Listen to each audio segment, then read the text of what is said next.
The music had not even reached its second song when Eleanor Ashworth felt the first cold drop of fear settle in her chest. She stood near the tall windows of the ballroom, a glass of untouched wine in her hand, watching her husband cross the floor toward a woman she did not know. Edmund did not glance back at her. He did not search the crowd for her face the way he used to. He walked straight to Camille Whitmore, bowed with a warmth Eleanor had not felt from him in over a year, and led her into the center of the room. The candles above them threw soft gold light across the dancers, but Eleanor felt none of that warmth reach her. She watched her husband's hand rest at the woman's waist, watched the two of them fall into step as though they had practiced this 100 times before. Around her, the other guests began to whisper. She heard her name pass between two older women near the refreshment table, followed by a laugh quickly hidden behind a fan. A young lady named Claire, a distant cousin of Eleanor's, appeared quietly at her side, offering a look of quiet concern rather than pity. Claire had always been kind to Eleanor, one of the few people in this glittering world who seemed to speak from the heart rather than for effect. She touched Eleanor's arm gently and asked if she wished to step outside for air. Eleanor shook her head, keeping her gaze fixed on the dance floor, unwilling to give anyone the satisfaction of seeing her retreat before she was ready. She thought of the many balls she had attended at Edmund's side over the years, how he used to guide her onto the floor first, before greeting any other guest, how his eyes had once sought hers out across a crowded room, as though she were the only person worth noticing. Tonight, he had not so much as glanced in her direction since their arrival. He had greeted Camille Whitmore at the entrance with an ease that suggested this was not their first private conversation, nor likely their last. Eleanor had married Edmund 3 years ago, when their fathers had arranged the match to join 2 old families and 2 large fortunes. She had not loved him at first, but over time, something had grown between them, quiet and real, or so she had believed. Lately, he had been distant, spending long hours away from their home, returning late with excuses that grew thinner each time. She had told herself it was business, the pressures of managing his estate, the demands of his title. She had wanted to believe it. Now, watching him laugh with Camille Whitmore in front of everyone who mattered in their society, she understood there was no excuse left to hide behind. The dance ended, but Edmund did not return to her side. He stayed near Camille, speaking closely, his head bent toward hers as though the rest of the room did not exist. Eleanor set down her glass on a nearby table, her hand steady despite the storm building inside her. She would not make a scene. She had seen enough public arguments in her life, women crying in corners, husbands storming out in anger, and she refused to become one more story for the gossips to repeat over breakfast the next morning. She turned instead toward the door, moving through the crowd with practiced grace, nodding politely to those who caught her eye, giving no sign of what churned beneath her calm expression. A young footman offered to fetch her coach, and she thanked him quietly, waiting near the entrance while the cold night air slipped through the open doors. Behind her, the music continued. She did not look back to see if Edmund had noticed her leaving. Some part of her almost hoped he had not, because if he had seen her walk away and said nothing, that silence would tell her everything she needed to know about where she stood in his heart. The coach ride home passed in a blur. Eleanor stared out the window at the dark countryside, her mind replaying the evening again and again. She thought of the early days of their marriage, when Edmund would seek her out first at every gathering, when his eyes would find hers across a crowded room before he greeted anyone else. She thought of quiet mornings when he would bring her tea himself instead of waiting for the servants, small gestures that had once made her believe their arranged marriage might grow into something real. When had that changed? She tried to pinpoint the moment, the conversation, the argument that had turned him cold, but she could not find one single cause. It had happened slowly, the way a fire dies down to embers without anyone noticing until the room turns cold. She remembered a spring evening, not so long ago, when Edmund had come home from a meeting with his solicitor, and sat with her for hours discussing plans for the estate, asking her opinion on matters he once would have decided alone. She remembered how proud she had felt, how hopeful, believing they were finally becoming true partners rather than 2 strangers bound by a contract their fathers had signed. She wondered now whether that evening had been real at all, or whether she had simply wanted so badly to believe in it that she had shaped the memory into something softer than the truth. The carriage jostled over an uneven patch of road, jolting her from her thoughts. She pressed her palm flat against the cool glass of the window, watching her own faint reflection layered over the passing fields. She looked tired. She looked, she realized, like a woman who had been holding her breath for a very long time. The carriage rolled to a stop outside their grand home, its windows dark except for a single lamp left burning in the hall. Eleanor stepped down without waiting for assistance, walking briskly up the steps and into the quiet house. The servants had already retired for the night, leaving her alone with her thoughts. She stood in the entrance hall for a long moment, listening to the silence around her. This house, so grand and so cold, had never truly felt like home. She had spent 3 years trying to make it one, arranging flowers in the parlor, choosing warm colors for the drawing room, learning the names of every servant and treating them with kindness. None of it had filled the emptiness that had grown between her and the man she had married. Eleanor climbed the stairs slowly, her hand trailing along the polished banister. When she reached her chamber, she did not call for her maid. She wanted no one to see her face right now, not even someone as gentle and loyal as young Margaret, who had served her since the wedding. She sat at her dressing table and looked into the mirror, studying her own reflection as though seeing a stranger. Her eyes were dry. She realized, with some surprise, that she was not crying.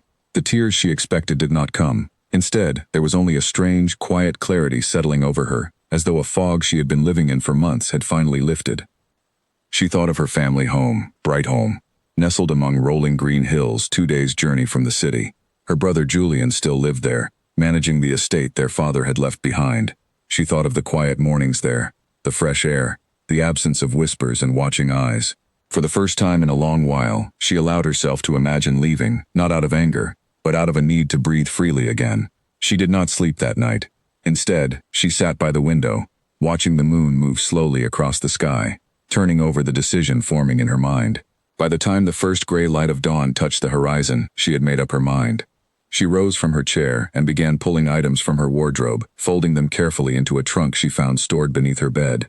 She worked quietly, methodically, choosing only what she truly needed, leaving behind the jewels Edmund had given her, the fine gowns bought to please society rather than herself. She packed simple dresses, a few books she treasured, a small portrait of her late mother. As the sun rose fully, casting warm light through her window, Eleanor sat down at her writing desk.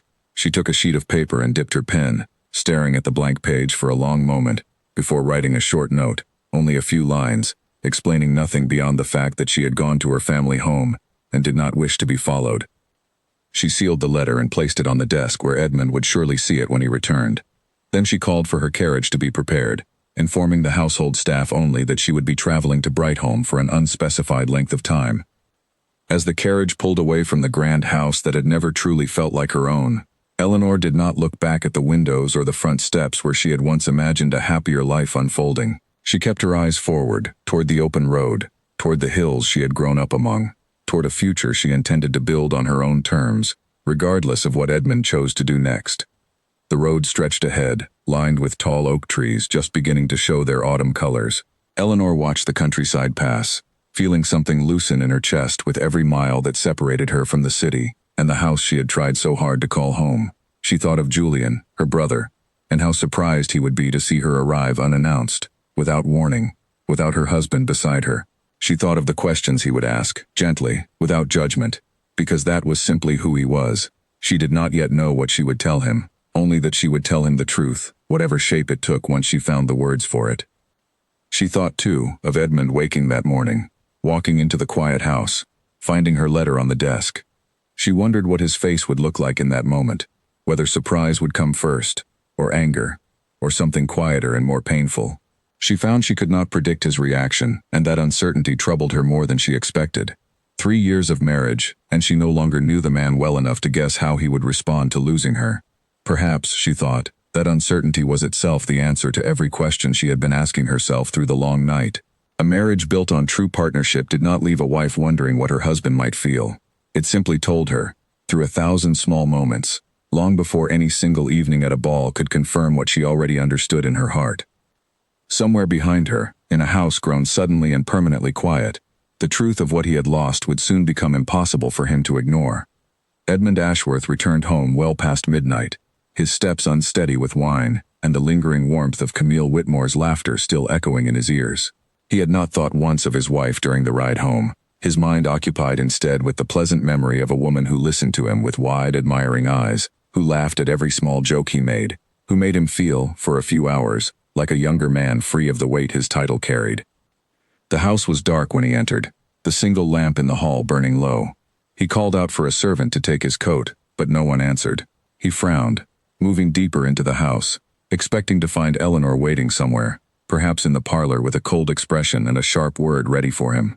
He almost welcomed the thought of an argument, An argument, at least, would mean she still cared enough to fight for his attention. Instead, he found only silence. He climbed the stairs to their private chambers, his footsteps loud against the polished wood in the absence of any other sound. When he opened the door to her room, he found the bed made, untouched, the wardrobe doors left slightly open, revealing empty spaces where her gowns usually hung. A folded letter sat on the writing desk, illuminated by the pale morning light beginning to creep through the curtains. Edmund crossed the room slowly, an uneasy feeling settling into his stomach. He picked up the letter and broke the seal, his hands not quite steady as he unfolded the paper. Eleanor's handwriting, neat and controlled as always, filled only a few short lines. She had gone to Brightholme. She did not wish to be followed. She offered no explanation beyond those simple facts, no anger, no accusation, nothing for him to argue against or defend himself from. He read the letter 3 times, searching for some hidden meaning, some clue that would tell him this was temporary, a passing mood that would fade within a few days. But the more he read, the more he understood the weight behind her restraint. Eleanor had never been a woman who ran from conflict. She met every disagreement directly, speaking her mind clearly even when it displeased him. This silence, this quiet departure without a single word of blame, felt far more final than any argument could have. He sat down heavily on the edge of the bed, the letter still in his hand, and allowed himself, for the first time in longer than he could remember, to think honestly about the state of his marriage. He thought of the early years, when he had genuinely looked forward to seeing Eleanor each evening, when her opinions on estate matters had impressed him more than he ever admitted aloud. Somewhere along the way, the pressures of managing his title, the demands of society, and the flattering attention of women like Camille Whitmore had pulled his focus away from the one person who had never asked anything of him beyond honesty. He rang for a servant, and after a long delay, an older housekeeper named Margaret appeared, her expression carefully neutral, though her eyes betrayed quiet worry. He asked her when the Duchess had left. Margaret explained that Eleanor had departed early that morning, calm and composed, giving instructions only that her personal belongings be sent to Brightholme at her brother's convenience. She had not cried, Margaret added carefully, nor raised her voice. She had simply gone. Edmund dismissed Margaret and sat alone in the growing light of morning. Turning the letter over in his hands, guilt began to creep into his thoughts, slow and unwelcome. He tried to push it away, telling himself that Eleanor was overreacting, that a single dance at a ball hardly constituted grounds for abandoning their marriage entirely. But even as he formed the thought, he knew it was not truly about the dance. It was about a year of distance, of late nights spent elsewhere, of excuses grown thin from overuse. He rose from the bed and walked to the window, looking out over the gardens Eleanor had once tended so carefully. The roses she had planted along the eastern wall stood in full bloom, untouched by whatever storm had passed through the house overnight. He remembered her kneeling in the dirt one spring afternoon, sleeves rolled up despite her status, laughing at something he had said, her hands stained with soil, her happiness entirely genuine. He could not recall the last time he had seen her laugh like that.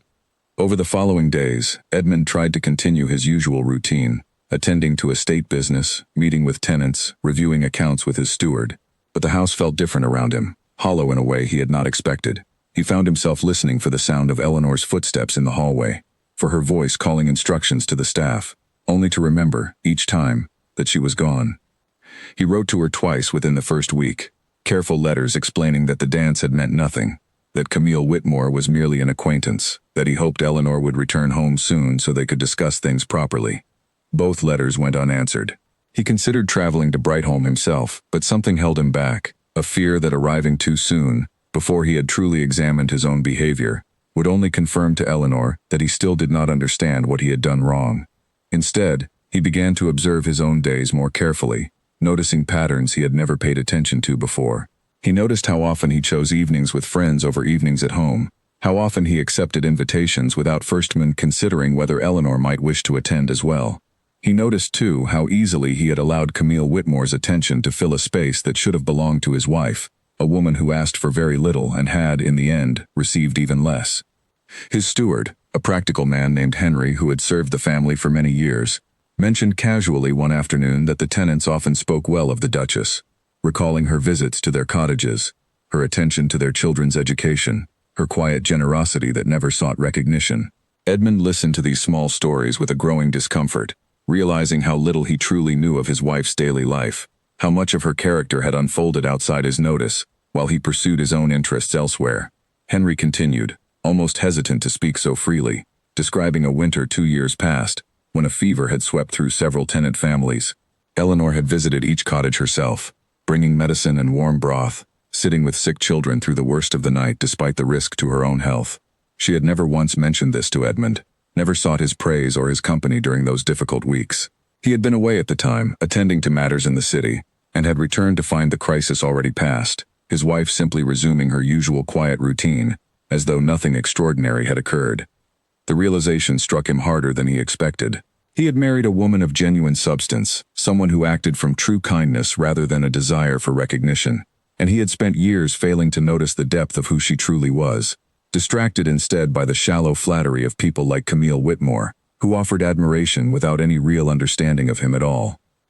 That evening, Edmund walked through the rooms of the house alone, pausing in places that held memories of Eleanor, the small parlor where she liked to read by the window, the music room where she sometimes played the piano softly in the evenings, believing herself unheard. He remembered, now with painful clarity, moments when he had walked past that room without stopping to listen, too occupied with his own thoughts to notice the quiet beauty of what she offered so freely. News of the ball had, of course, already begun to spread through the wider circles of society. Edmund received fewer invitations that week than usual, and the ones that arrived carried a subtle coolness in their wording, as though his hosts were uncertain how to address a man whose wife had so publicly, though quietly, removed herself from his side. He understood, with mounting unease, that whatever happened next would not remain a private matter between himself and Eleanor. Their marriage, like everything else in their world, belonged in part to the watching eyes of society, and those eyes had already begun to form their own conclusions. He thought often of writing to Julian directly, asking after Eleanor's well-being, but he suspected any letter to her brother would be met with the same silence as his letters to her. Julian had always been protective of his sister, and Edmund doubted the man would welcome correspondence from a husband whose neglect had driven her away. By the end of the second week, Edmund found himself standing once again at Eleanor's empty writing desk, staring at the space where her letter had once rested. He picked up her pen, still sitting where she had left it, and turned it over in his fingers, feeling the smoothness worn into the wood by years of her hand. He thought of all the letters she must have written from this desk, correspondence to friends, instructions to the household, perhaps even words meant only for herself. He wondered how much of her true feelings had passed through this small space without his ever noticing. He made a decision that evening, sitting alone in the quiet study long after the rest of the house had gone to sleep. He would not write another letter demanding her return, nor would he continue to defend actions he was beginning to understand had been indefensible. Instead, he would take the time to truly understand what had gone wrong between them, and only then, once he had something honest to offer, would he go to her.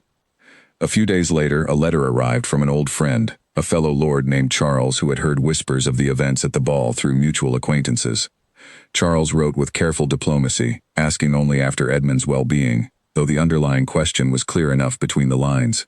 Edmund considered ignoring the letter entirely, but instead found himself writing an honest reply, admitting for the first time on paper that he had behaved poorly, that his wife's departure was a consequence he had earned rather than one that had been unfairly forced upon him. Writing those words felt strange, almost uncomfortable, as though he were confessing to a version of himself he had spent years avoiding. Yet once written, he found a small measure of relief in the honesty, a clarity that had been missing from his thoughts since Eleanor's departure. He folded the letter and sent it before he could reconsider, understanding that acknowledging his fault, even privately to an old friend, marked the beginning of something he could not yet name.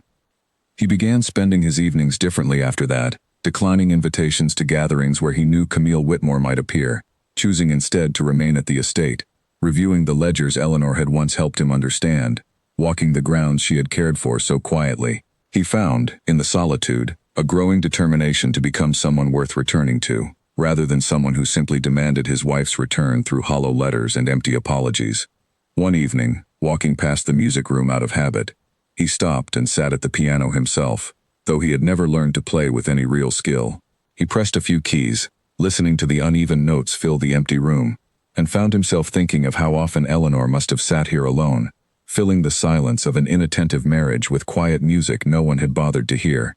He closed the lid gently and left the room, carrying the thought with him for the rest of the night. Word soon reached him, through Henry, that the tenants had begun asking after the Duchess, worried by her sudden and unexplained absence.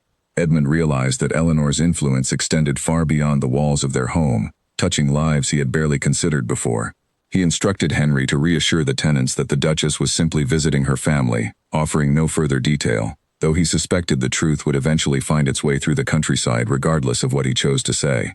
He thought, too, of Camille Whitmore, who had sent a single note in the days following the ball, light and playful in tone, suggesting they meet again soon.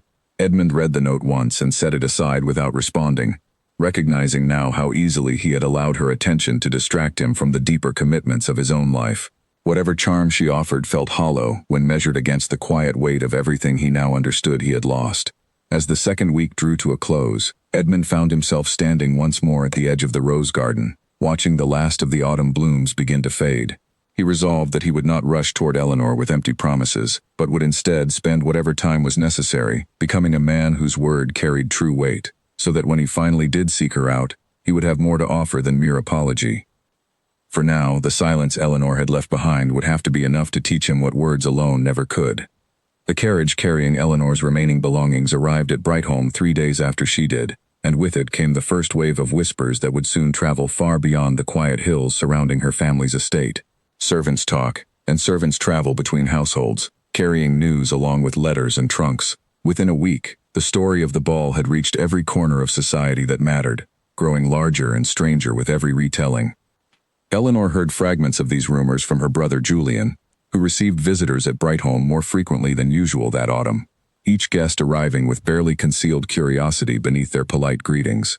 Julian handled these visits with careful diplomacy, offering no confirmation or denial of whatever version of events his guests had already heard, simply stating that his sister was staying with family and preferred privacy at this time. But privacy, Eleanor soon learned, was a difficult thing to maintain when one's personal life became the subject of fascination for an entire social circle. A distant cousin visiting from the city relayed one version of the story in which Eleanor had been discovered in an improper situation with another gentleman, prompting Edmund to seek comfort elsewhere out of wounded pride. Another version, carried by a neighboring family, suggested that Eleanor herself had grown cold and distant first, driving her husband into the arms of a more attentive woman. Neither story bore any resemblance to the truth, yet both spread with equal confidence among people who had never spoken directly to either Eleanor or Edmund about what had actually occurred. Eleanor found herself torn between frustration and a strange, detached amusement at how quickly her private pain had become public entertainment for people who knew nothing real about her marriage. She had expected some degree of gossip, given her sudden and unexplained departure from society, but the scale of it still surprised her. She began spending less time in the main house, where visitors were more likely to call, and more time walking the grounds of Brightholme, finding a measure of peace in the familiar hills she had known since childhood. Julian, for his part, grew increasingly protective of his sister as the weeks passed.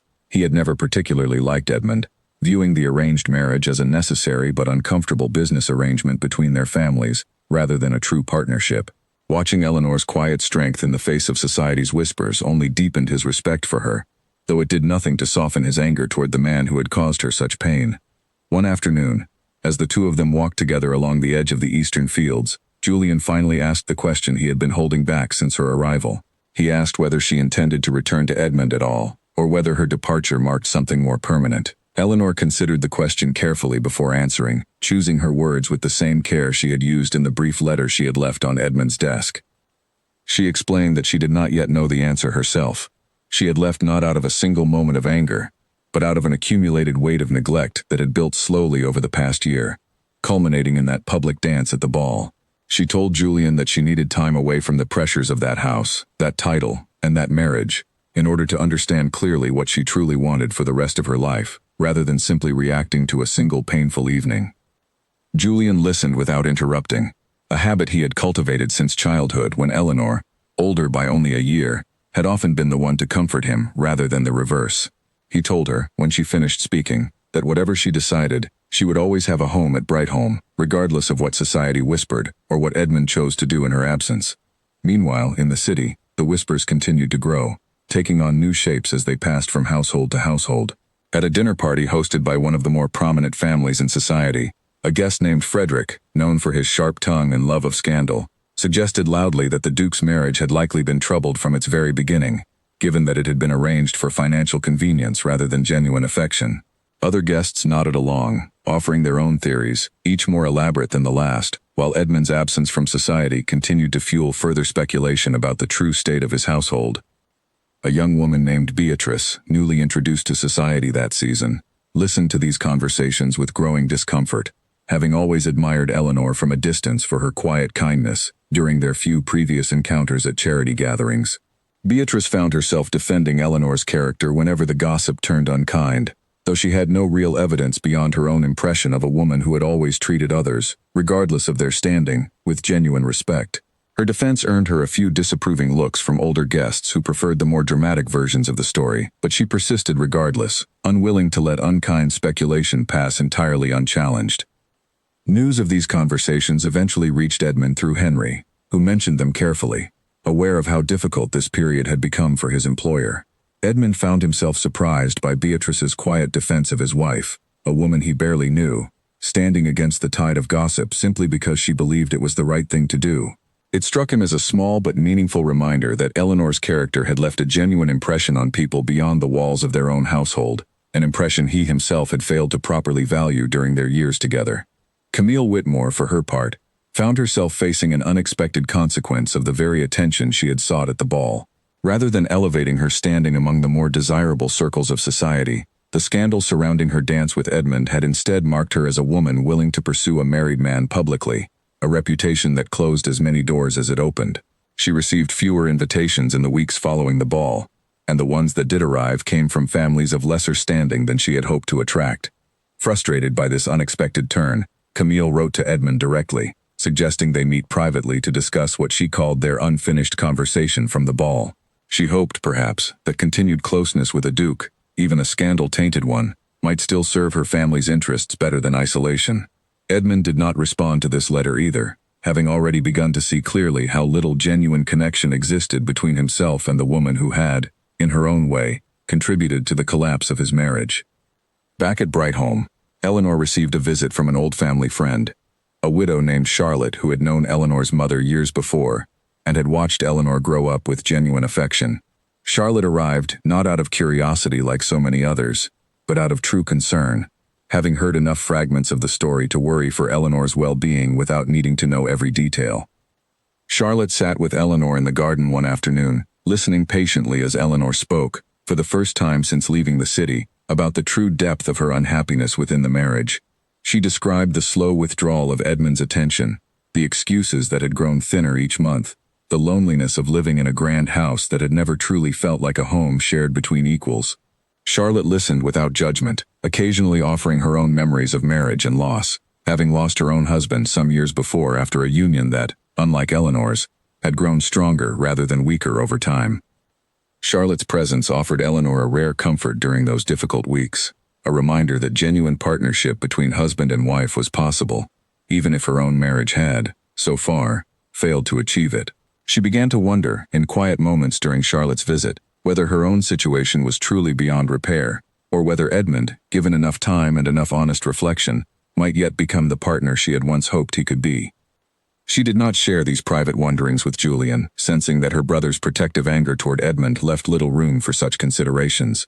Instead, she kept these thoughts to herself, turning them over quietly during long walks through the estate's gardens, uncertain which conclusion she truly wished to reach. During one such walk, she came upon a group of tenant children playing near the edge of the eastern orchard, their laughter carrying across the still afternoon air. She stopped to watch them for a while, remembering how she had once dreamed of filling her own grand house with such laughter, a hope that had quietly faded over the past year, as the distance between herself and Edmund grew wider. One of the children, a small girl with bright eyes, approached her shyly and asked if she was the lady from the big house in the city that everyone had been talking about. Eleanor knelt down to the girl's level and answered gently that she was simply visiting her family for a while, offering the child a small, reassuring smile before continuing on her walk. The encounter stayed with her longer than she expected, a small reminder that even children in the countryside had heard some version of her story, carried by servants and travelers passing through the region. She wondered, not for the first time, how long it would take before the whispers faded entirely, or whether some version of this story would follow her for years to come regardless of how her marriage ultimately resolved itself. That evening, Charlotte visited again, bringing with her a basket of late autumn fruit from her own small orchard. The two women sat together in the drawing room as the light faded outside, speaking of lighter matters at first, before the conversation naturally returned to the question that had occupied so much of Eleanor's thoughts since her arrival. Charlotte asked, gently, what Eleanor imagined for her own future, setting aside for a moment the question of Edmund entirely.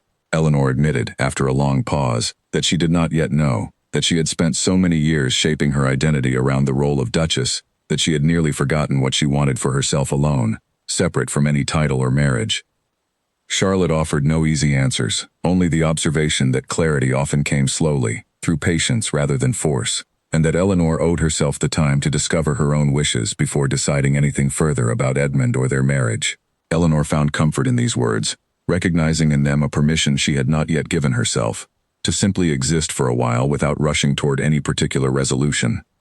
As autumn deepened into its later weeks, the gossip surrounding Eleanor and Edmund began, gradually, to lose some of its initial intensity, as new scandals and new subjects of interest emerged among the social circles that had once focused so intently on their marriage. Yet the underlying questions remained unresolved, both for the watching society and for Eleanor herself. Would the Duke seek to win back the wife he had so publicly neglected, or would his silence in the weeks following her departure confirm that the marriage had truly reached its end? Eleanor received no direct word from Edmund during this time beyond the 2 letters he had sent in the first week, both of which she had read carefully before setting aside, unanswered. She noted, with some surprise, that no further letters arrived after that, and she found herself uncertain whether this silence reflected his acceptance of her decision, or something else entirely, a private reckoning she could not yet see from her distance at Brightholme.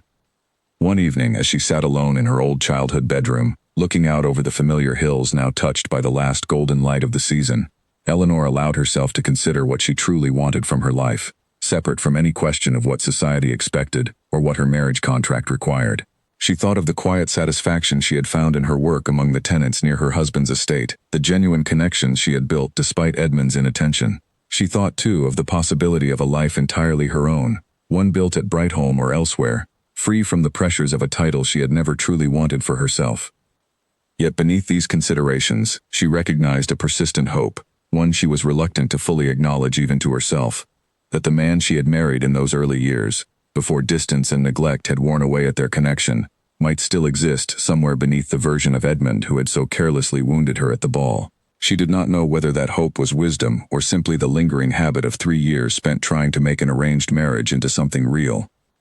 Julian, sensing the toll these weeks had taken on his sister despite her outward calm, suggested that she join him on a short visit to a neighboring estate belonging to an old family friend, hoping the change of scenery might offer her further relief from the constant undercurrent of gossip that seemed to follow her even at Brightholme. Eleanor agreed, and the 2 of them spent several days away from the main house, riding through unfamiliar countryside, dining with people who knew little of her situation in the city and treated her simply as Julian's sister, rather than as the subject of society's latest scandal. The visit did much to restore her spirits, reminding her that her worth extended far beyond the narrow judgments of a social circle she had never fully embraced even during the best years of her marriage. She returned to Brightholme with a clearer sense of her own resilience, better equipped to face whatever news might eventually arrive from the city regarding Edmund, and the choices he was making in her absence. Upon their return, a letter awaited her from Beatrice, the young woman who had defended her character at the dinner party weeks before. Beatrice wrote carefully, introducing herself and explaining that she had long admired Eleanor's kindness from a distance, and wished only to offer her friendship should Eleanor ever desire a genuine connection unclouded by gossip or expectation. Eleanor read the letter twice, touched by its sincerity, and resolved to respond warmly, grateful for even a small reminder that not everyone in that distant world judged her so harshly. For now, she resolved to remain at Brightholme, tending to her own healing, watching from a careful distance to see what choices Edmund would make in the weeks ahead, understanding that whatever came next would depend far more on his actions than on any words he might choose to send her way. Camille Whitmore sat alone in her family's townhouse, staring at a stack of unpaid bills spread across the writing desk her father could no longer afford to replace. The house around her, once grand and full of life, had grown quieter with each passing year, as her family's fortune slowly disappeared, spent on investments that had failed and debts that had multiplied faster than anyone could repay them. She had watched her mother sell pieces of jewelry one by one, quietly, without ever admitting to their neighbors how desperate their situation had truly become. When the invitation to the Duke's ball had arrived weeks earlier, Camille had seen in it an opportunity she could not afford to ignore. Edmund Ashworth was known throughout society as a man of considerable wealth and standing, and rumors of distance within his marriage had already begun circulating quietly among certain circles before the ball itself. Camille had spent the weeks leading up to the event practicing her charm, learning what she could of Edmund's interests and habits, preparing herself to capture his attention in whatever way proved most effective. She had not expected to feel any genuine guilt over her plan. Survival, she had told herself, required certain sacrifices, and if a distracted duke chose to offer his attention freely at a public ball, she bore no true responsibility for the state of his marriage. Yet in the weeks following the event, as she watched the consequences of that single dance unfold far beyond what she had anticipated, a quiet unease had begun to settle over her, one she found increasingly difficult to ignore. The scandal had not brought her the social advancement she had hoped for. Instead, she found herself increasingly isolated, whispered about in tones that suggested she was a woman willing to pursue any advantage regardless of the cost to others. Families who might once have considered her a suitable match for their sons now viewed her with suspicion, wary of associating themselves with a woman connected so publicly to a duke's marital troubles. Her carefully laid plan had, in the end, cost her more than it had ever promised to gain. Her mother, growing increasingly desperate as their financial situation worsened, urged Camille to write to Edmund directly, suggesting that even a scandal-tainted connection to a duke might still offer some benefit to their family's fortunes. Camille had done so reluctantly, sending the letter suggesting a private meeting, though she suspected even as she sealed it that Edmund's silence in the weeks following the ball meant he had already begun to see through whatever charm she had offered that evening. When no response came, Camille found herself sitting once again at her writing desk, staring at the same unpaid bills that had prompted her scheme in the first place, forced to confront the reality that her plan had failed entirely, leaving her family's situation no better than before, and her own reputation considerably worse.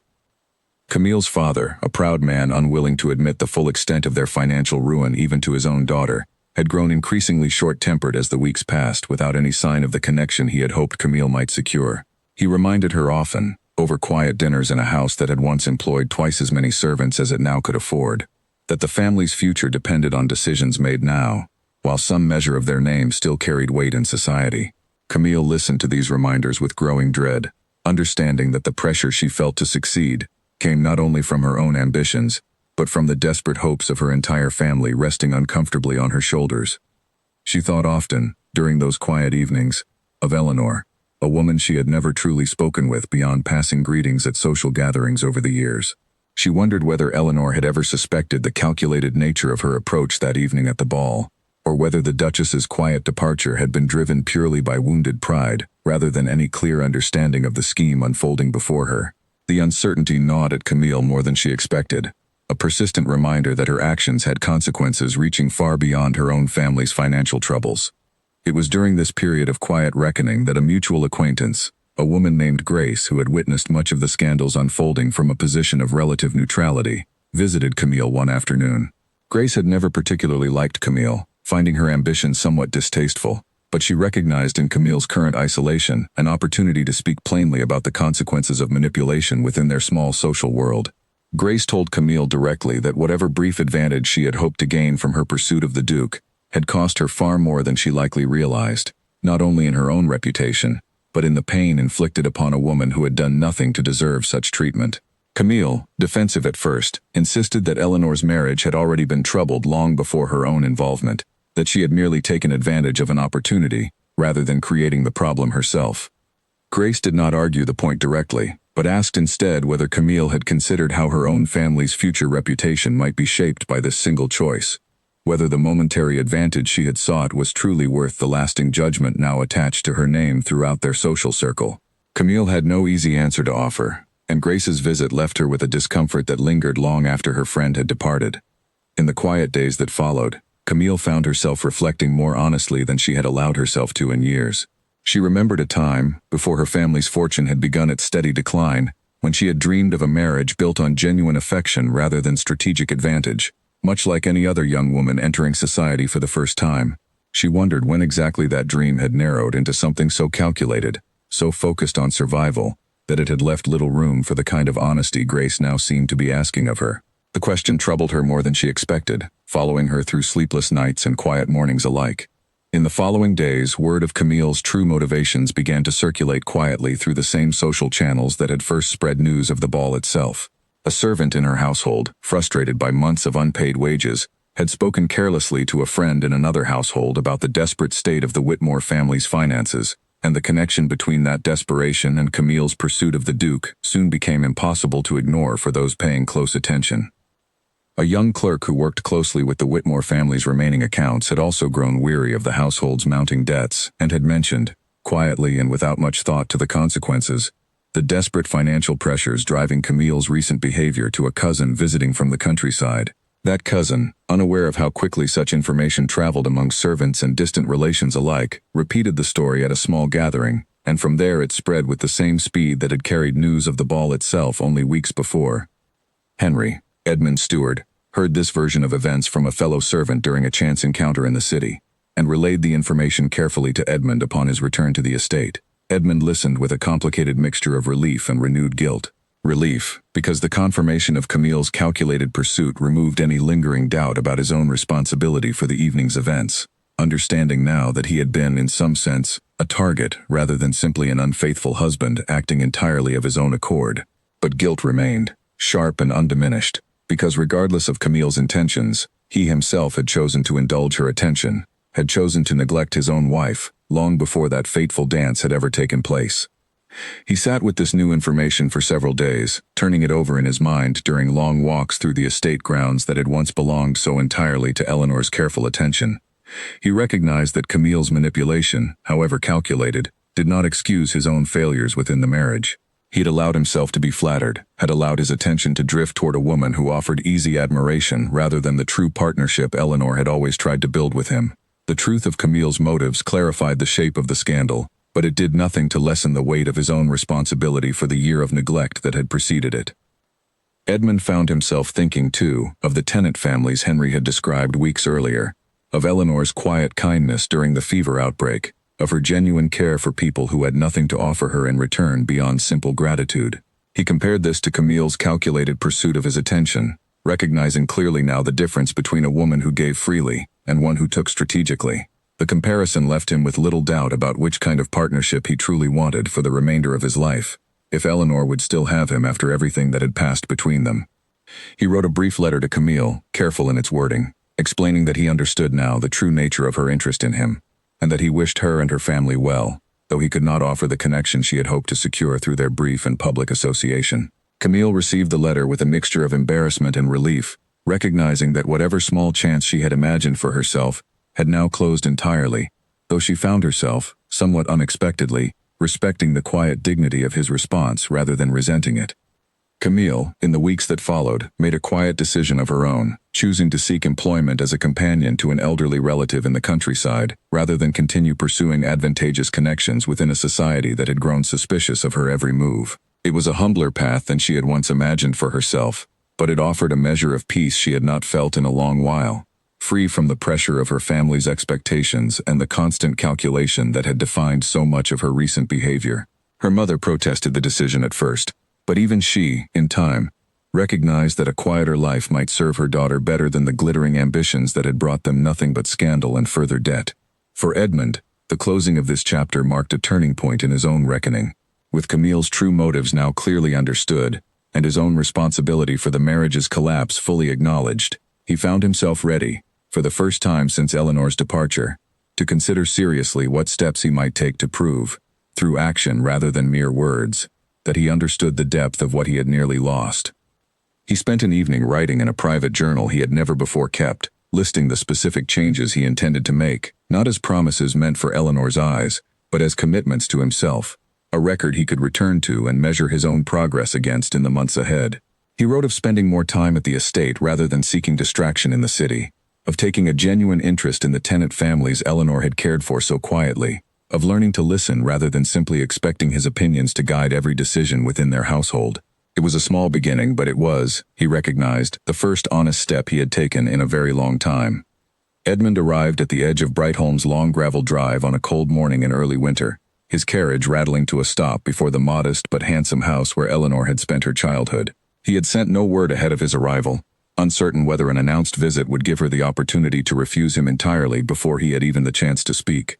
As he stepped down from the carriage, he saw Julian standing near the front entrance, arms crossed, his expression carrying none of the polite warmth typically extended to visiting nobility. Julian made no move to invite him inside, informing Edmund plainly that Eleanor had no wish to see him, and that her brother saw no reason to press her on the matter after everything she had endured.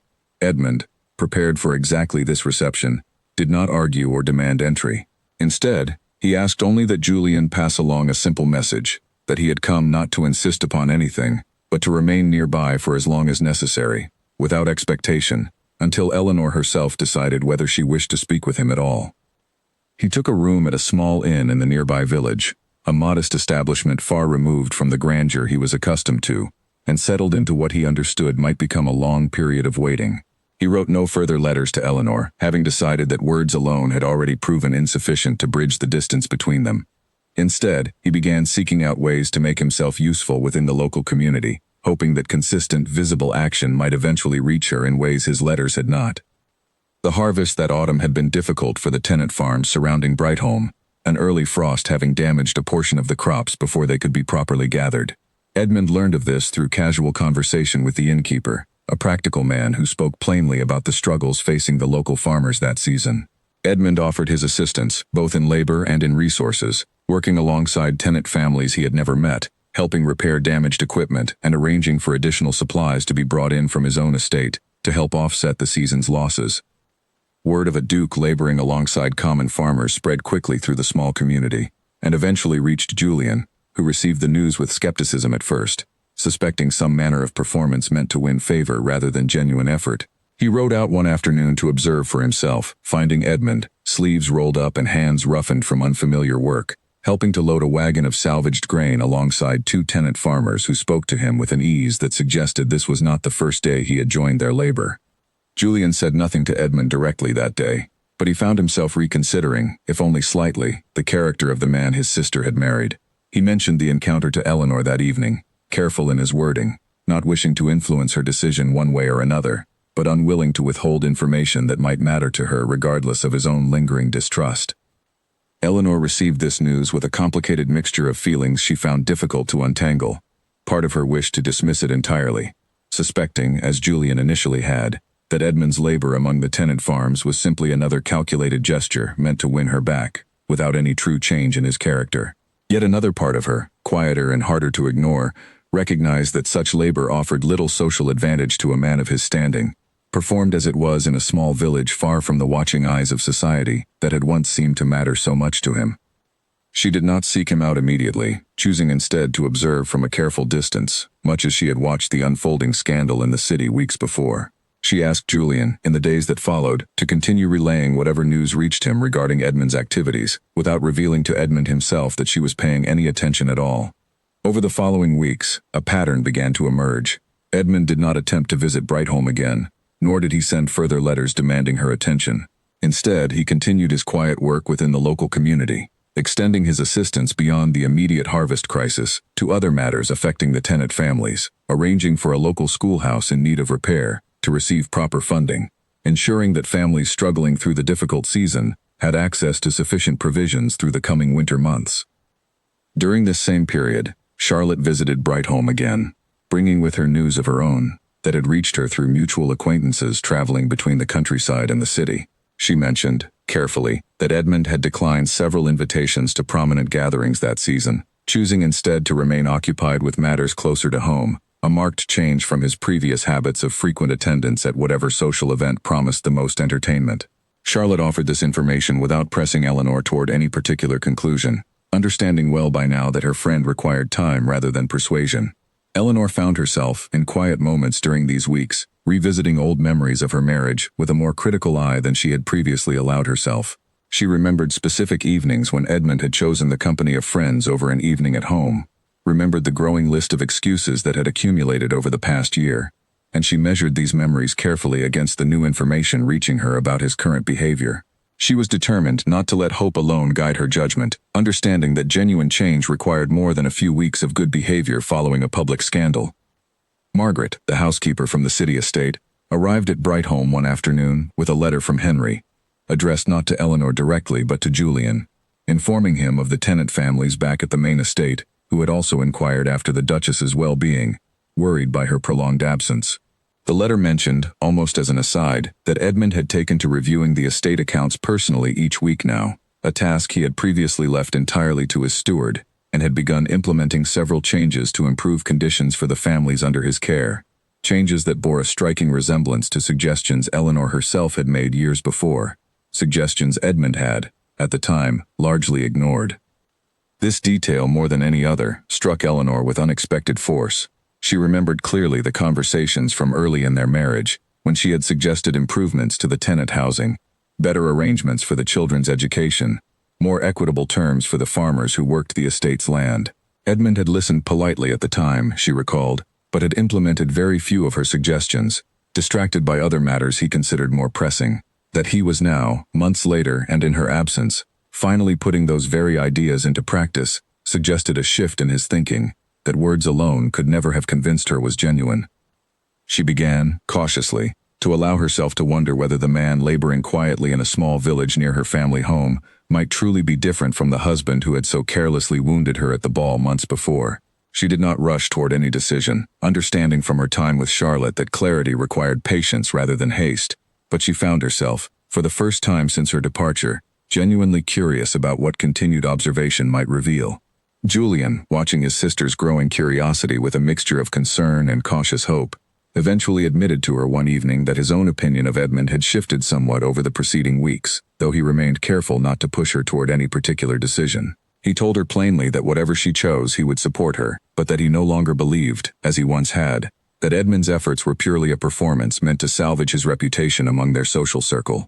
He had watched too many quiet moments, he explained, moments with no audience beyond a handful of tenant farmers who cared nothing for the Duke's standing in society, to believe entirely that this was calculation rather than genuine change. Eleanor thanked her brother for his honesty, recognizing the difficulty it must have cost him to set aside his protective instincts long enough to offer such an admission. She did not yet know what she would decide, but she found comfort in the knowledge that whatever path she chose, her family's support would remain steady beneath her. One cold afternoon in late winter, Eleanor took a walk along a path that bordered the edge of the village, farther from Brightholme's main grounds than she typically ventured. She told herself she sought only fresh air and a change of scenery, though some part of her recognized the path led close to where Edmund had been staying these past weeks. She came upon him unexpectedly near the edge of a field, helping an elderly farmer repair a section of damaged fence, his coat discarded on a nearby post despite the winter chill, his hands working the wood and wire with a focus she had rarely seen him direct toward anything beyond his own comfort. He noticed her before she could retreat, and for a long moment neither of them spoke, the elderly farmer glancing between them with quiet understanding, before excusing himself to attend to other matters, leaving them alone at the edge of the field. Edmund did not rush toward her, nor did he immediately launch into apology or explanation. He simply stood, waiting, allowing her the space to approach or withdraw as she chose. The wind moved through the bare branches of a nearby tree, filling the silence between them for a long moment before either spoke. Eleanor studied his face carefully, searching for any sign of the practiced charm he had once used so easily in the ballrooms of the city, but found instead only a quiet steadiness she did not fully recognize from their years together. He looked older somehow, though only a few months had passed, the lines of his face carrying a weariness that seemed born of genuine reflection rather than mere hardship. Eleanor found herself, despite her earlier resolve to remain cautious, asking him directly why he had chosen to remain in the village for so many weeks, rather than returning to his own estate and his own responsibilities there. Edmund explained, carefully and without exaggeration, that he had come to understand, through the quiet weeks of self-reflection following her departure, that his responsibilities had never truly been separate from her, that the neglect he had shown toward his own tenants mirrored, in many ways, the neglect he had shown toward his marriage, and that he hoped, through consistent action rather than empty promise, to prove that he had genuinely changed rather than simply regretting the consequences of being discovered. Eleanor listened carefully, measuring his words against the actions Julian and Margaret's letters had already described to her over the preceding weeks. She told him honestly that she was not yet ready to return to their marriage as though nothing had happened, that the year of neglect preceding the ball at his townhouse had wounded her deeply, and that she required more than a single season of labor among strangers to fully trust that his change was permanent rather than a temporary response to scandal and social embarrassment. Edmund accepted this without argument, telling her plainly that he did not expect immediate forgiveness, nor did he intend to pressure her toward any decision before she was truly ready. He asked only that she allow him to continue demonstrating his commitment through his actions, without demanding anything from her in return beyond the simple acknowledgement that she had noticed his efforts. Eleanor agreed to this, cautiously, recognizing in his patience a marked difference from the man who had once expected her attention and loyalty without offering the same in return. She returned to Brightholme that evening with much to consider, the conversation replaying in her mind long after she had climbed into bed, uncertain still of where this path might lead, but no longer entirely closed to the possibility that it might lead somewhere worth exploring. In the days that followed, Eleanor found herself walking that same path near the village more often, sometimes encountering Edmund at his work among the tenant families, other times finding the field empty save for the quiet evidence of the labor he had already completed: a mended fence, a newly repaired roof on a small cottage, a wagon loaded and ready for the next day's deliveries. She did not always stop to speak with him, sometimes simply observing from a distance before continuing on her way, but she noticed that he never pressed her for more than she offered, never asked why she had come or what she intended, content instead to let his actions speak in whatever manner she was willing to receive them. One afternoon, she found him sitting with a group of tenant children near the schoolhouse he had helped fund, listening patiently as one of the older boys stumbled through a reading lesson, offering gentle correction rather than impatience when the boy struggled with a difficult word. She remembered, watching this small scene unfold, the years she had spent wishing for exactly this kind of patience from him within their own household, and she felt something within her, some long-held wall of guarded caution, begin to soften just slightly at the sight of it.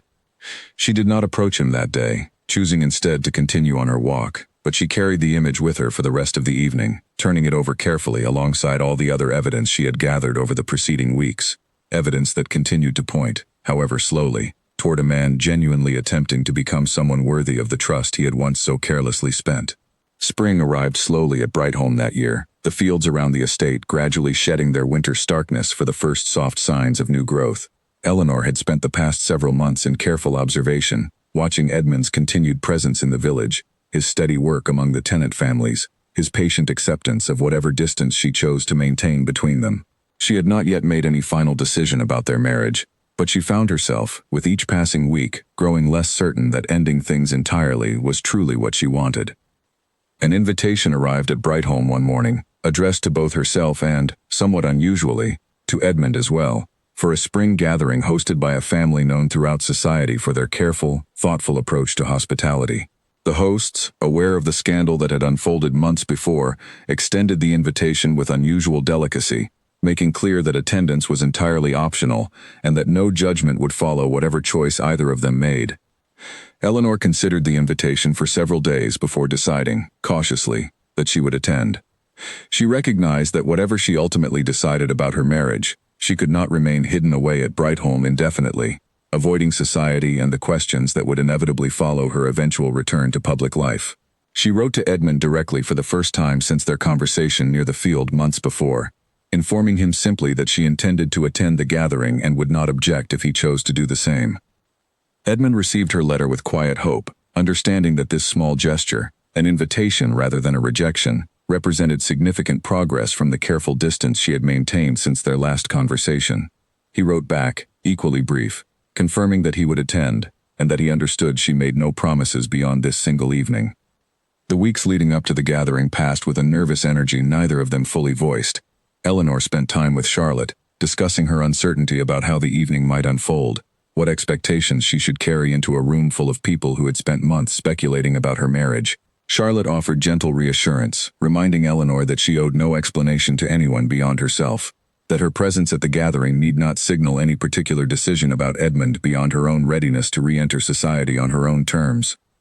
Julian too expressed his support, though he admitted a lingering protectiveness that would likely never fully disappear regardless of how the evening unfolded. He offered to accompany her, and Eleanor accepted gladly, grateful for his steady presence even as she prepared to face whatever awaited her among the watching eyes of society. On the evening of the gathering, Eleanor dressed carefully, choosing a gown of simple elegance rather than the more elaborate fashions she might once have selected to impress the watching crowd. She wanted this time to walk into the room as herself, without the pretense and performance that had once defined so much of her public life alongside Edmund. Julian escorted her to the carriage, and the ride to the gathering passed in a thoughtful silence, both of them aware of the significance the evening carried, though neither spoke of it directly. The gathering itself was smaller and more intimate than the grand ball where the scandal had first unfolded months before, hosted in a comfortable drawing room, rather than a sprawling ballroom designed to showcase wealth and status. Eleanor entered with Julian at her side, immediately aware of the curious glances that turned toward her, though the hosts had clearly prepared their guests to extend a measure of grace rather than open speculation. She found Edmund already present, standing near the far side of the room in quiet conversation with their host, dressed simply, without the ostentatious flair he had once favored for such occasions. He noticed her arrival immediately, though he made no move to rush toward her, allowing her instead the space to approach at her own pace, exactly as he had done months before at the edge of the field. Eleanor spent the early part of the evening speaking with old acquaintances, careful and measured in her responses to the gentle inquiries about her well-being, offering enough information to satisfy polite curiosity without revealing more than she wished to share. Beatrice, the young woman who had defended her character months before, approached warmly, and the two women spoke for some time, a genuine friendship beginning to take shape between them despite the circumstances that had first brought Eleanor's situation to Beatrice's attention. As the evening progressed, Eleanor found herself, almost without deciding to, drifting toward the part of the room where Edmund stood. He greeted her with quiet warmth, careful not to presume any familiarity beyond what she offered freely. They spoke for a while of ordinary matters, the spring weather, the progress of the harvest recovery in the village, small topics that carried none of the weight of their unresolved marriage, yet felt, in their own way, like the first true conversation they had shared in a very long time. At one point during the evening, an older gentleman known for his blunt manner approached the pair, clearly curious to test the waters of their apparent reconciliation. He asked, with more directness than most guests dared, whether the rumors from the winter had been resolved to everyone's satisfaction. Eleanor answered calmly, without offering more detail than the question deserved, stating simply that she and Edmund were taking the time necessary to understand one another properly, a response that left the gentleman with little further to press, and quietly satisfied the curiosity of those standing near enough to overhear. Edmund, watching Eleanor navigate the question with such composed grace, felt a fresh wave of admiration for the strength she had carried through months of public speculation, without ever losing her dignity. He recognized, watching her in that moment, that whatever had drawn him to her years before during their earliest days of marriage had never truly disappeared, merely obscured by his own inattention and the distractions he had allowed to take priority over the partnership she had always been ready to build with him. Later in the evening, as other guests moved toward the music being played in an adjoining room, Edmund asked quietly whether Eleanor might join him for a few minutes in the garden outside, away from the curious ears of the gathered crowd. Eleanor considered the request for a moment before agreeing, recognizing that whatever needed to be said between them likely required more privacy than the crowded drawing room could offer.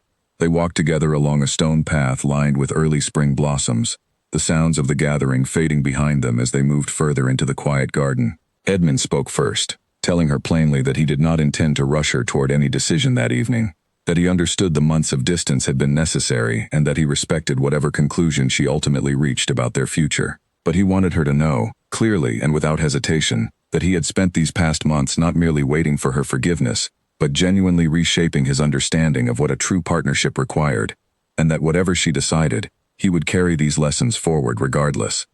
Eleanor listened carefully, recognizing in his words the same steady honesty she had observed in his actions over the preceding months.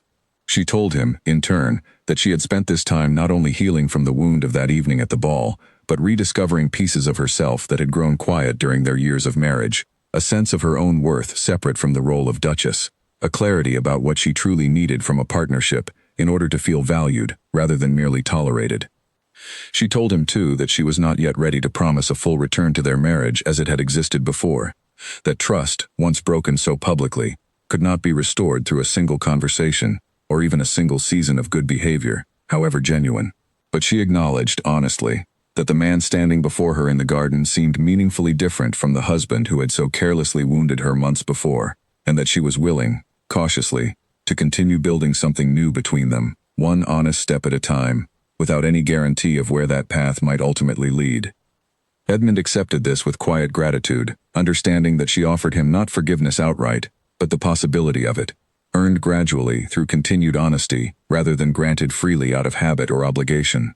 They stood together for a while longer in the quiet garden, the sounds of music and conversation drifting faintly from the house behind them, neither rushing to fill the silence with more words than the moment required. When they eventually returned to the gathering, several guests noticed the change in the air between them, though neither Eleanor nor Edmund offered any explanation beyond polite, measured conversation for the remainder of the evening. Whatever had passed between them in the garden remained private, understood only by the two of them, a foundation quietly laid beneath the watching eyes of a society that had spent months speculating about a story far more complicated than any single rumor had captured. In the weeks that followed, Eleanor began dividing her time between Brightholme and the city, cautiously testing the possibility of a life shared once again with Edmund, though on terms very different from those that had governed their earlier marriage. She insisted on continued involvement in decisions regarding the estate and its tenant families, a role Edmund welcomed rather than merely tolerated, recognizing now the genuine value her judgment had always carried. She maintained her friendships with Charlotte and Beatrice, visits that Edmund never questioned or discouraged, understanding that her connections beyond their marriage mattered as much to her well-being as anything within their household. Julian, watching this careful, deliberate rebuilding from a cautious distance, gradually allowed his lingering distrust of Edmund to soften, though he remained, as always, fiercely protective of his sister's happiness above any consideration of social convenience.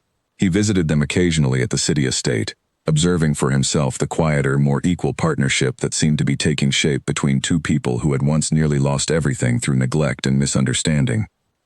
During one such visit, Julian noticed Edmund consulting Eleanor directly on a decision regarding a new tenant agreement, waiting patiently for her opinion before finalizing any terms, a small but telling shift from the man who had once made such decisions entirely on his own without a second thought for her perspective. Julian said nothing of this observation at the time, but he mentioned it to Charlotte later, admitting that he had begun to believe, cautiously, that his sister's patience had not been misplaced after all. Henry, too, noticed the change in his employer's demeanor, remarking quietly to Margaret one afternoon that the household felt different now, warmer somehow, filled again with the quiet activity that had once characterized the early years of the marriage before distance had settled over everything. Margaret agreed, having watched both Eleanor and Edmund closely enough over the years to recognize genuine change when she finally saw it unfold. The scandal that had once dominated society's attention faded gradually into distant memory, replaced by newer stories and fresher gossip as the seasons continued to turn. Camille Whitmore, having taken up her quiet position as a companion in the countryside, occasionally sent brief, polite correspondence to Eleanor, an unusual gesture that Eleanor chose, after some consideration, to receive graciously rather than with lingering resentment, recognizing in Camille's changed circumstances a woman who had learned her own difficult lessons from the events of that fateful evening. Eleanor and Edmund did not return to the exact marriage they had shared before that night at the ball, nor did either of them wish to. What grew between them instead was something more deliberately built, tested by months of separation and careful observation, strengthened by honest conversation rather than assumed obligation. It was not a fairy tale ending free of all difficulty, but it was, in its own quiet way, a genuine beginning, built on the foundation Eleanor had created the moment she chose to walk away without a single word, understanding even then that her own worth required more than silent endurance, and that sometimes the most powerful statement a person could make was simply to leave, and let actions, rather than promises, determine what might come next. A full year passed before Eleanor found herself once again standing in the same ballroom where the scandal had first unfolded, this time for a gathering hosted by Edmund himself, a decision that had taken considerable thought before either of them felt ready to reclaim that space from the memory of what had once happened there. The room looked much the same as it had that fateful evening, tall windows catching the candlelight, polished floors ready for dancing, yet Eleanor found she carried none of the dread she had expected walking through the entrance. She had spent the past year building a partnership with Edmund unlike anything she had known during their earlier years of marriage. Decisions regarding the estate now passed through genuine discussion rather than his singular judgment.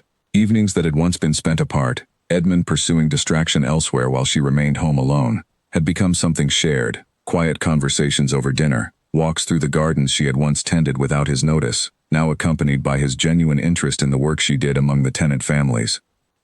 Charlotte, visiting Brightholme less frequently now that Eleanor spent most of her time at the city estate, wrote often instead, delighted letters full of encouragement and gentle wisdom drawn from her own experience of genuine partnership within marriage. She had become over the past year something of a guiding presence for Eleanor, a reminder that patience and honesty, rather than grand gestures, formed the true foundation of lasting happiness between two people. The tenant community, too, had noticed the change. Families who had once known Eleanor only through her quiet acts of kindness now saw her working alongside Edmund, the two of them visiting cottages together, discussing improvements to housing and schooling with a unity that had been entirely absent during the earlier years of their marriage.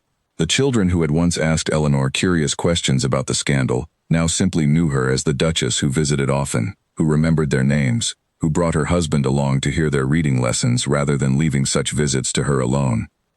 Beatrice had become a close and trusted friend over the course of the year, someone Eleanor could speak with honestly about the ongoing work of rebuilding trust within her marriage, someone who offered support without judgment for whatever pace that rebuilding required. The two women had grown close enough that Beatrice now stood nearby at this very gathering, offering Eleanor a reassuring smile as she navigated the familiar room filled with familiar faces, many of whom had once eagerly speculated about her marriage's collapse.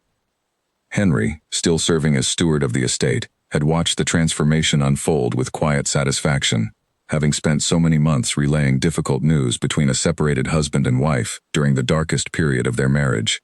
He mentioned once to Margaret that he had never expected to see the household return to such warmth, given how far apart Eleanor and Edmund had once seemed, and Margaret agreed, having served the family long enough to recognize genuine happiness when she finally witnessed it settle over the home once more. Julian had come as well, no longer viewing Edmund with the wary suspicion that had once defined their interactions. The two men had developed, over the year, a cautious respect for one another, built through shared concern for Eleanor's well-being, and Edmund's consistent, demonstrated commitment to the changes he had promised in that quiet garden conversation months before. Julian still watched closely, still ready to intervene should Edmund ever slip back into old patterns of neglect, but he no longer expected such a slip, having witnessed too much genuine change to doubt its sincerity any longer. Camille Whitmore had sent one final letter earlier that spring, informing Eleanor, without any request for response, that she had found genuine contentment in her quiet position in the countryside, caring for an elderly relative who had come to treat her with real affection rather than mere employment. She wrote that she had reflected often on the events of that ball, and that she wished Eleanor and Edmund genuine happiness, an unexpected but welcome gesture that Eleanor had received with quiet grace, recognizing in Camille's changed circumstances a reminder that people could grow and change when given the chance to reflect honestly on their own choices. As the evening's gathering continued, Edmund found Eleanor near the same window where she had once stood watching him dance with another woman, the memory no longer carrying the same sharp pain it once had, softened by the year of careful rebuilding that had followed. He asked her, quietly, whether she wished to dance, extending his hand with none of the careless confidence he had once carried into every social gathering, but with a genuine hope that she would choose to join him. Eleanor considered the question for a moment, remembering the last time she had watched him move across this very floor with someone else, remembering the walk home in silence, the packed trunk, the letter left on his desk. She remembered, too, the months of careful observation that had followed, the quiet labor in the village, the patient acceptance of her uncertainty, the genuine changes that had slowly reshaped the man standing before her now. She took his hand. They moved together onto the floor as the music began, and for the first time in longer than either of them could clearly recall, they danced not as two people performing for the benefit of watching society, but as two people who had chosen, deliberately and with open eyes, to build something real between them. The watching guests noticed, of course, whispers passing quietly among those who remembered the scandal from a year before, but neither Eleanor nor Edmund paid the whispers any mind, focused instead entirely on each other and the quiet joy of a partnership finally built on honest foundation. Later that evening, as the gathering began to wind down and guests slowly departed into the cool night air, Eleanor stood beside Edmund near the entrance, watching the last of the carriages pull away down the long drive. She thought of the woman she had been a year before, standing at this same entrance, waiting silently for her own carriage, carrying a pain she had refused to display before the watching crowd. She recognized now how much strength that silent departure had required, and how much had grown from the simple decision to walk away, rather than beg for attention she did not receive. She thought, too, of everything that had followed, the months of separation, the quiet reflection, the careful rebuilding that had brought them to this evening, standing together at the same entrance, but as entirely different people than they had been before. She understood now that the scandal at the ball, painful as it had been, had ultimately given them both something they had never truly had before, the opportunity to build their marriage honestly, from a foundation of genuine understanding rather than assumed obligation. A young footman, new to the household since Eleanor's return, approached quietly to inform them that the final carriages had departed, and the staff would soon begin closing the house for the night. Eleanor thanked him warmly, remembering how she had once made a point of learning every servant's name during her early years in this house, a habit she had let slip during the difficult final months before the ball, and one she had since resumed with renewed intention. The footman smiled, clearly pleased that the Duchess remembered his name from their brief introduction only weeks before. Edmund, sensing her quiet reflection, asked gently what occupied her thoughts. Eleanor told him honestly, describing the memory of that earlier evening, the pain she had carried silently, the uncertainty of whether she had made the right choice in walking away without a single word of accusation. She told him, too, that she was grateful now, in a way she could not have imagined a year before, for the difficult path that had led them to this quieter, more honest partnership. Edmund listened carefully, and when she finished speaking, he told her simply that he understood now what her silence that night had truly meant, not merely anger or wounded pride, but a quiet strength that had refused to accept less than she deserved. A strength that had ultimately given him the chance to become a better man, worthy of the partnership she had always been willing to offer, if only he had been ready to receive it properly. They stood together for a while longer in the cool night air, watching the last of the candlelight flicker in the windows behind them. Two people who had nearly lost everything through neglect and misunderstanding, now standing on the other side of that difficult year, having built something neither of them would trade for the comfortable but hollow marriage they had once mistaken for genuine partnership. The following spring brought further changes to the estate, improvements to tenant housing completed under both their joint supervision, a new schoolhouse fully established in the village near Brightholme where Edmund had once labored quietly to prove his sincerity, and a household that had, at last, become the true home Eleanor had always hoped to build, filled with genuine warmth, rather than the careful performance that had once defined their public life together. Beatrice and Charlotte both visited often during those warmer months, and Eleanor found herself hosting small, quiet gatherings of her own, evenings filled with honest conversation, rather than the careful social maneuvering she had once endured at grander events. Edmund joined these gatherings whenever his responsibilities allowed, no longer treating such evenings as obligations to be endured, but as genuine opportunities to know the people who mattered most to his wife.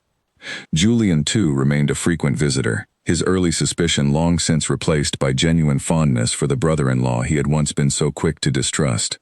He often remarked, half in jest, that he had never expected to enjoy Edmund's company so thoroughly, though the warmth behind the comment was unmistakable to anyone who knew him well. Eleanor never forgot the lesson that single silent departure had taught her, the understanding that her own worth did not depend on anyone else's attention or approval, that sometimes the most powerful choice a person could make was simply to walk away, and trust that whatever followed, whether reconciliation or a life built entirely apart, would ultimately lead her toward the genuine partnership and respect she had always deserved. And in the quiet, steady life she and Edmund had built together in the year that followed, she found, at last, that the ending she had once feared losing everything to reach had become instead the beginning of everything she had truly wanted all along.